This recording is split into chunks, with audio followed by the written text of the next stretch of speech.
सो है एवरीवन, स्वागत है आपका आपके चैनल गणित मंत्रा में।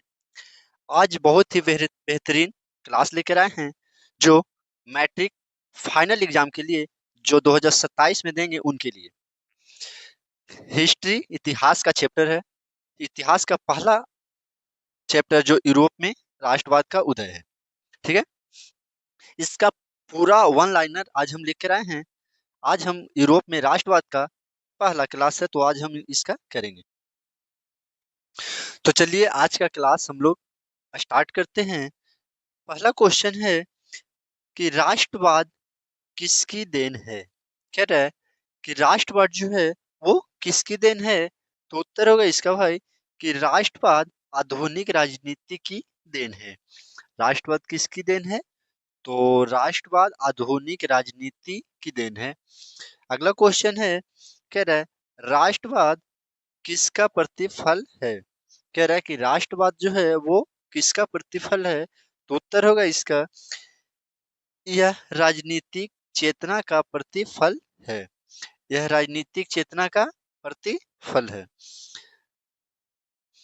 अगला क्वेश्चन है, राष्ट्रवाद से क्या विकसित होता है। कह रहा है कि राष्ट्रवाद से क्या विकसित होता है, यानी कि राष्ट्रवाद से क्या विकास होता है। तो आंसर होगा इसका, एकता की भावना विकसित होती है। एकता की भावना विकसित होती है, यानी एकजुट इंसान को होना और वो विकास करना, उनकी भावनाओं को समझना, वो एकता की भावना विकास होता है। ठीक है, अगला क्वेश्चन है, राष्ट्रवाद की अवधारणा का जन्म कहाँ हुआ। कह रहा है कि राष्ट्रवाद की अवधारणा का जन्म जो है वो कहाँ हुआ था, सॉरी कब हुआ था। तो आंसर होगा इसका, पूर्ण जागरण काल में। कब हुआ था? तो पूर्ण जागरण काल में। ठीक है, अगला क्वेश्चन है, राष्ट्रवाद का विकास किन शताब्दियों में हुआ। कह रहा है कि राष्ट्रवाद का जो विकास हुआ था वो किन शताब्दियों में हुआ था। तो आंसर होगा 18वीं और 19वीं शताब्दियों में। कैमी 18वीं और 19वीं शताब्दियों में। ठीक है, अगला क्वेश्चन है, राष्ट्रवाद का आरंभ किस क्रांति से माना जाता है। कह रहा है राष्ट्रवाद का जो आरंभ हुआ था वो किस क्रांति से माना जाता है। तो आंसर होगा इसका मेरे भाई, कह रहा है 1789 की फ्रांस की महान क्रांति से।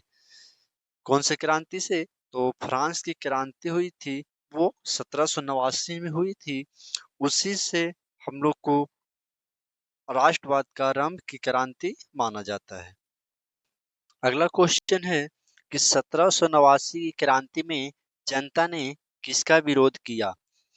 जब 1789 में क्रांति हुई थी, जनता ने किसका विरोध किया था।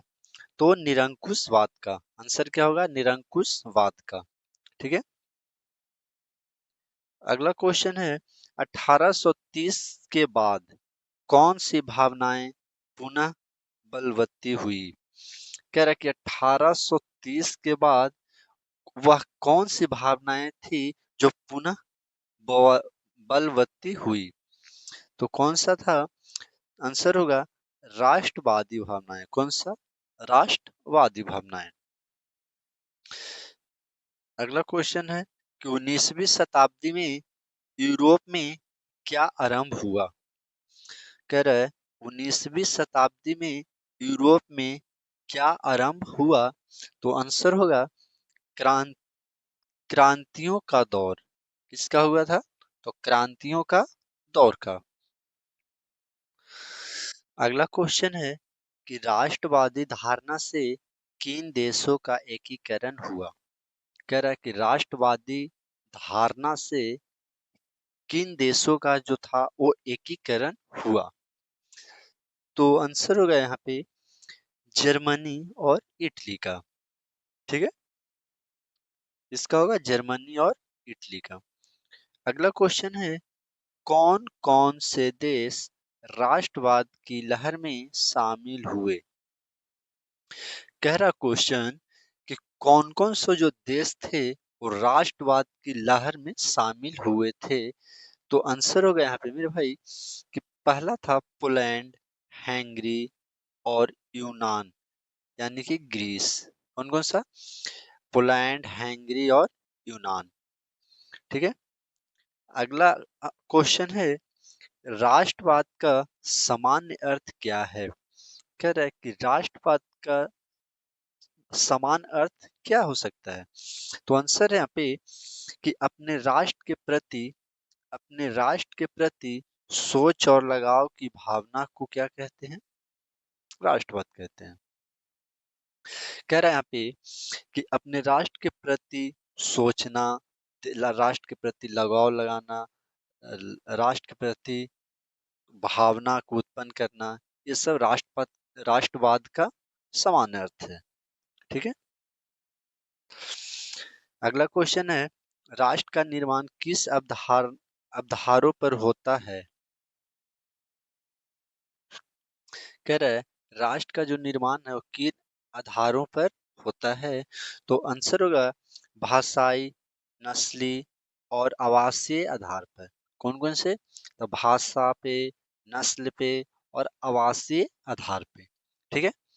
अगला क्वेश्चन है, राष्ट्र निर्माण का एक अन्य आधार क्या है? कह रहा है कि राष्ट्र का जब निर्माण होता है तो उसका अन्य आधार क्या है? एक और अन्य आधार क्या है? तो वो क्या होगा? धर्म होगा। क्या होगा? धर्म होगा। अगला क्वेश्चन है, राष्ट्रवाद की व्यापक परिभाषा किसने दी? राष्ट्रवाद की व्यापक परिभाषा किसने दी? अर्नेस्ट रेनन ने। कौन? अर्नेस्ट रेनन ने। ठीक है। अगला क्वेश्चन है, राष्ट्रवाद की कल्पना किस कलाकार ने की? राष्ट्रवाद की जो कल्पना था वो कौन से कलाकार ने किया था? तो आंसर होगा फ्रेडरिक सोरी ने। कौन? फ्रेडरिक सोरी ने। ठीक है। अगला क्वेश्चन है कि 19वीं शताब्दी में यूरोप में राष्ट्रवाद कैसा तत्व बना? कह रहा है कि 19वीं शताब्दी में बाद में यूरोप में राष्ट्रवाद कैसा तत्व बना? तो आंसर होगा यहाँ पे शक्तिशाली तत्व के रूप में। कैसा?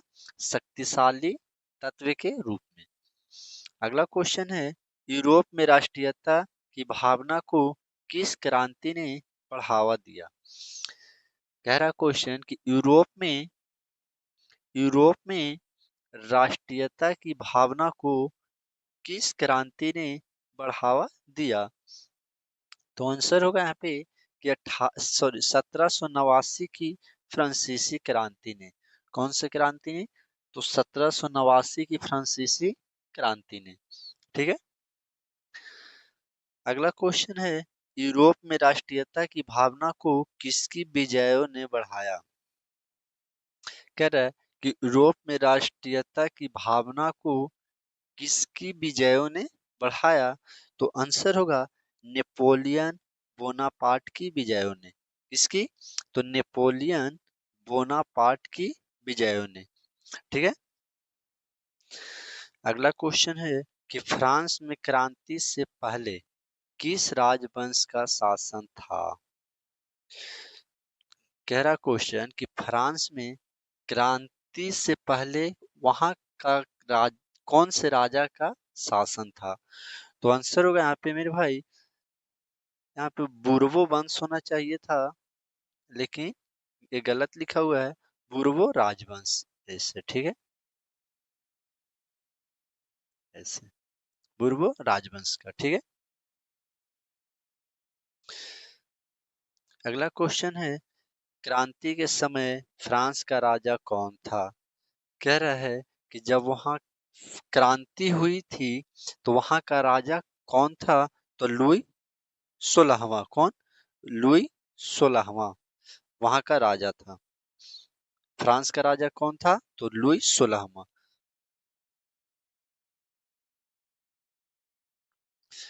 अगला क्वेश्चन है, क्रांति के बाद प्रभुसत्ता किसके हाथों में गई? कह रहा है क्रांति के बाद प्रभुसत्ता किसके हाथों में गई? तो आंसर होगा यहाँ पे जनता के हाथों में। किसके हाथों में? तो जनता के हाथों में। अगला क्वेश्चन है कि क्रांतिकारियों ने सामूहिक पहचान बढ़ाने के लिए किन शब्दों का प्रयोग किया। कह रहा क्वेश्चन कि क्रांतिकारियों ने सामूहिक पहचान बढ़ाने के लिए किन शब्दों का प्रयोग किया। तो आंसर होगा पितृभूमि और नागरिक। कौन सा आंसर क्या होगा, पितृभूमि और नागरिक। ठीक है। अगला क्वेश्चन है नए संविधान में किस पर बल दिया गया। कह रहा है नए संविधान में किस पर बल दिया गया यानी कि जोर दिया गया। तो आंसर होगा यहाँ पे समान अधिकार और समानता पर। किस पे, समान अधिकार और समानता पे। अगला क्वेश्चन है कि राजवंशीय झंडे के स्थान पर कौन सा झंडा अपनाया गया। कह रहा है कि राजवंशीय झंडे के स्थान पे कौन सा झंडा अपनाया गया। तो आंसर होगा यहाँ पे तिरंगा फ्रांसीसी राष्ट्र ध्वज। तो आंसर होगा तिरंगा फ्रांसीसी राष्ट्र ध्वज। ठीक है। अगला क्वेश्चन है स्टेटस जनरल के स्थान पर किस संस्था का गठन हुआ। स्टेटस जनरल के स्थान पर किस संस्था का गठन हुआ। तो आंसर होगा नेशनल असेंबली। क्या होगा, नेशनल असेंबली। अगला क्वेश्चन है नेशनल असेंबली ने किस व्यवस्था को समाप्त किया। कह रहा है नेशनल असेंबली जब लागू हुआ था तो कौन सी व्यवस्था को समाप्त कर दिया था। तो समानती व्यवस्था को। कौन सी व्यवस्था को, समानती व्यवस्था को। अगला क्वेश्चन है मानव एवं नागरिकों के अधिकारों की घोषणा में संप्रभुता किसमें निहित बताई गई। क्वेश्चन कह रहा है कि मानव एवं नागरिकों को जो अधिकार था उसकी घोषणा में संप्रभुता किसमें निहित बताई गई। तो आंसर होगा राष्ट्र की यानी कि राज्य में। कहा, राज्य में। अगला क्वेश्चन है 21 जनवरी 1793 को किसने गिलोटिन पर चढ़ाया गया। कह रहा है 21 जनवरी 1793 को किसे गिलोटिन पर चढ़ाया गया यानी कि फांसी पर चढ़ाया गया। तो लुई 16वां को। अगला क्वेश्चन है, अगला सवाल है क्रांतिकारी क्रांति का संदेश कहाँ फैल। कह रहा है अगला सवाल है क्रांतिकारी क्रांति का संदेश कहाँ फैलाना चाहते थे। ठीक है। तो अन्य यूरोपीय राष्ट्रों में। कहा, अन्य यूरोपीय राष्ट्रों में। अगला सवाल है फ्रांसीसी राष्ट्र का लक्ष्य क्या बताया गया। कह रहा है फ्रांसीसी का राष्ट्र का लक्ष्य क्या बताया गया। तो आंसर होगा यूरोप के लोगों को निरंकुश शासकों से मुक्त कराना। क्या, तो यूरोप के लोगों को निरंकुश शासकों से मुक्त कराना। ठीक है। अगला सवाल है फ्रांसीसी क्रांति ने किसके विरुद्ध भावना जगाई। कह रहा है फ्रांसीसी क्रांति ने किसके विरुद्ध भावना को जगाई। तो आंसर होगा निरंकुशवाद के विरुद्ध राष्ट्रीयता की भावना। किसका, तो निरंकुशवाद के विरुद्ध राष्ट्रीयता की भावना को। अगला सवाल है अन्य देशों में कौन निरंकुशवाद के विरुद्ध संगठित हुए। कह रहा है कि अन्य देशों में कौन निरंकुशवाद के विरुद्ध संगठित हुए। तो आंसर होगा छात्र और शिक्षित मध्यम वर्ग। कौन, छात्र और शिक्षित मध्यम वर्ग।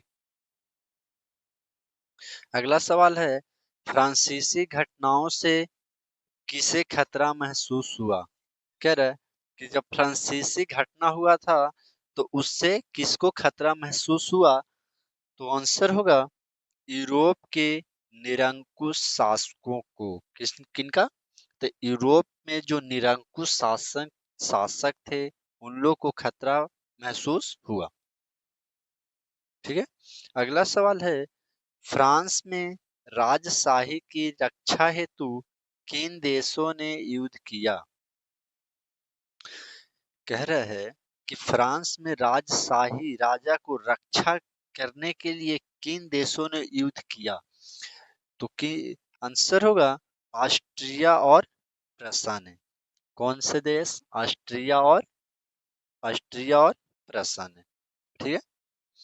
अगला सवाल है, फ्रांसीसी सैनिक युद्ध को क्या मानते थे? कह रहा है सवाल कि फ्रांसीसी सैनिक जो थे वो युद्ध को क्या मानते थे? तो आंसर होगा यूरोपीय राजाओं एवं कुलीनों के विरुद्ध जनता की जंग। क्या चाहते थे वो, क्या मानते थे? तो यूरोपीय राजाओं एवं कुलीनों के विरुद्ध जनता की जंग। ठीक है।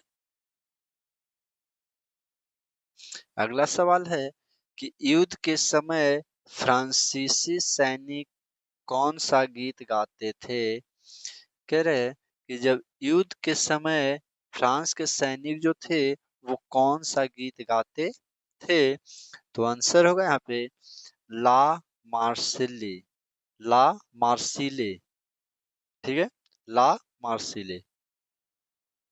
अगला सवाल है, मार्सिले बाद में क्या बना? कह रहा है मार्सिले बाद में क्या बना? तो आंसर होगा फ्रांस का राष्ट्रगान। क्या बना? फ्रांस का राष्ट्रगान। अगला सवाल है, नेपोलियन के अभियानों में फ्रांसीसी सेना कहां कहां पहुंची? कह रहा है कि नेपोलियन के अभियानों में फ्रांस की सेना जो था वो कहां कहां पहुंचा? तो आंसर होगा हाईलैंड, बेल्जियम, स्विट्जरलैंड और इटली। कहाँ कहाँ? हाईलैंड, बेल्जियम, स्विट्जरलैंड और इटली। ठीक है।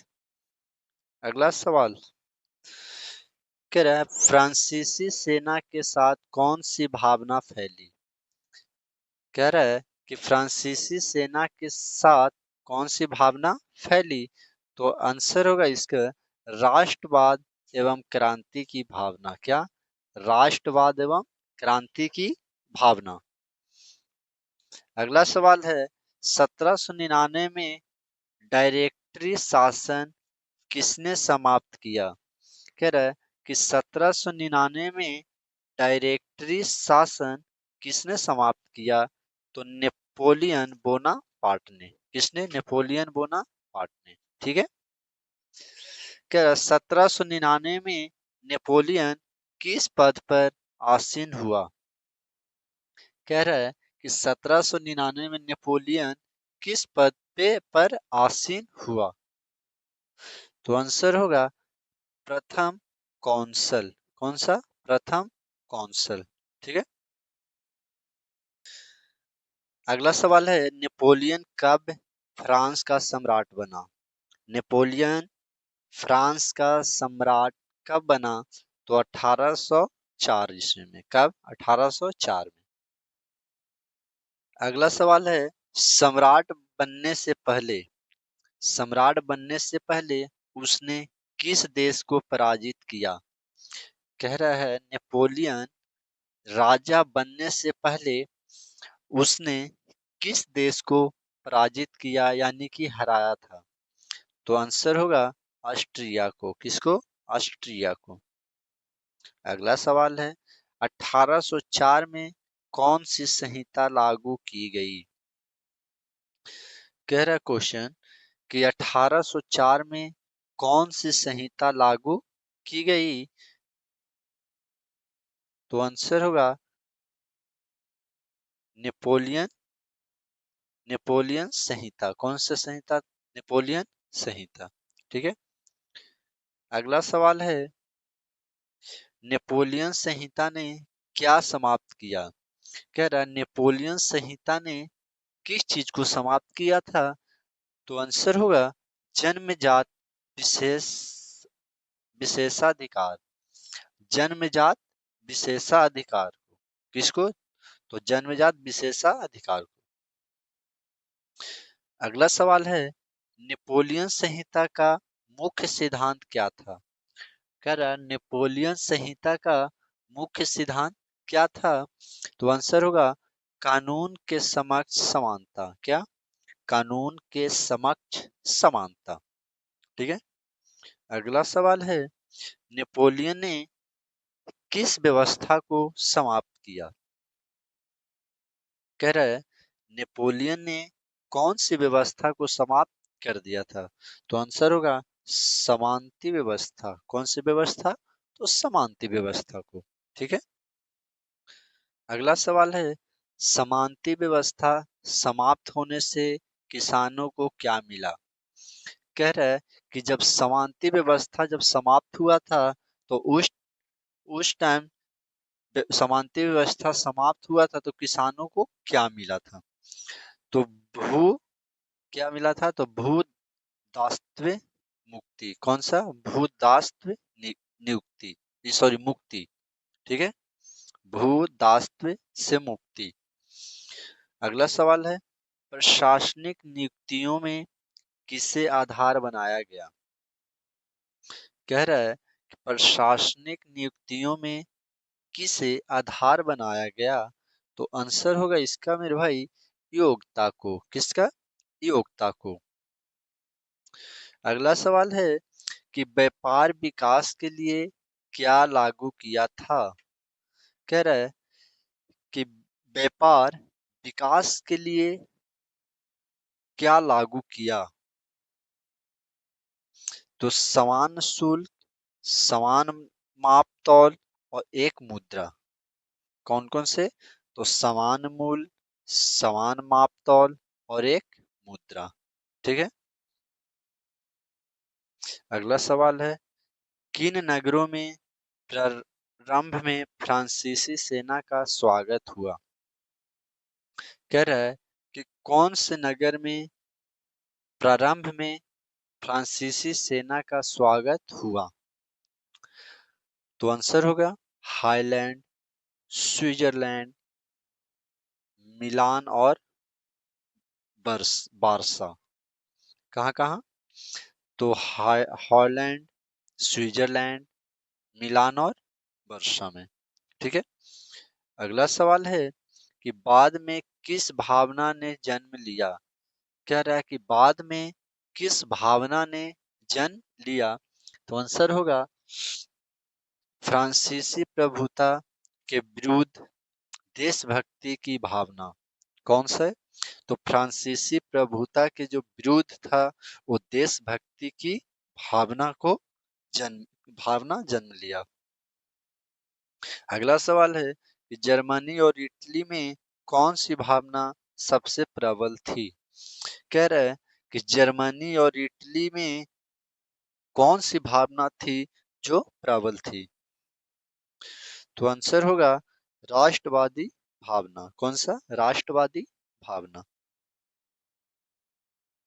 अगला सवाल है, इटली में किन गणराज्यों की स्थापना हुई?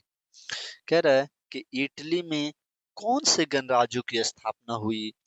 तो आंसर होगा मेरे भाई कि ट्रांसपेडेन गणराज्य और सिसिलपाइन गणराज्य। कौन कौन से गणराज्य? तो ट्रांसपेडेन गणराज्य और सिसिलपाइन गणराज्य। ठीक है। अगला सवाल है, जर्मनी में कौन सा संघ बनाया गया? कह रहा है जर्मनी में कौन से संघ बनाया गया? तो आंसर होगा इसका राइन संघ। कौन सा संघ? तो राइन संघ। अगला सवाल है, पोलैंड में क्या स्थापित किया गया? कह रहा है कि पोलैंड में क्या स्थापित किया गया? तो आंसर होगा वारसा की ग्रैंड डची। क्या? तो वारसा की ग्रैंड डची। अगला सवाल है, 18वीं शताब्दी में यूरोप किस रूप में बंटा था? कह रहा है कि 18वीं शताब्दी में यूरोप जो है वो कौन से रूप में बटा था, यानी कि अलग हुआ था?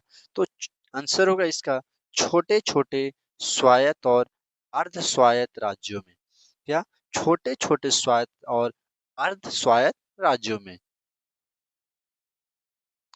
अगला सवाल है कि पूर्वी और मध्य यूरोप किसके नियंत्रण में थे? कह रहा है कि पूर्वी और मध्य यूरोप किसके नियंत्रण में थे? तो आंसर होगा निरंकुश राजशाही के। किसका? तो निरंकुश राजशाही के। अगला सवाल है, ऑस्ट्रिया हंगरी किस साम्राज्य के अधीन था? कह रहा है कि ऑस्ट्रिया जो है हंगरी के किस साम्राज्य के अधीन था? ठीक है, तो आंसर होगा हैप्सबर्ग साम्राज्य के। कौन से साम्राज्य के? तो हैप्सबर्ग साम्राज्य के।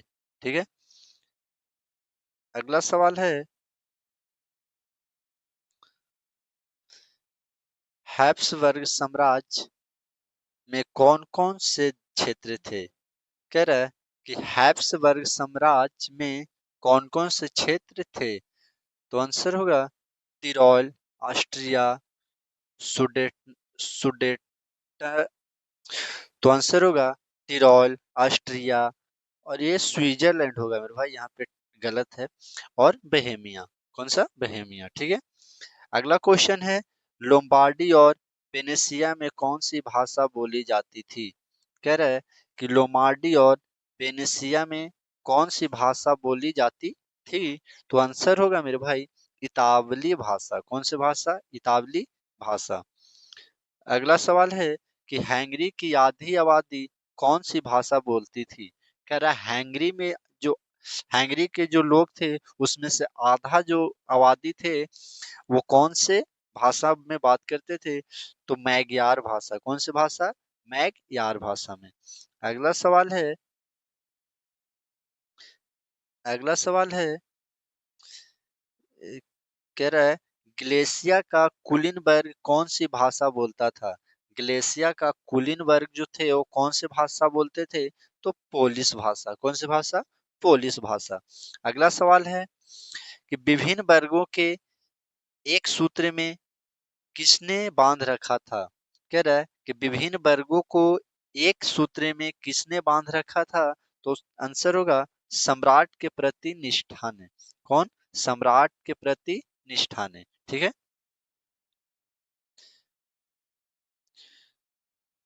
तो आज के लिए इतना ही, फिर मिलते हैं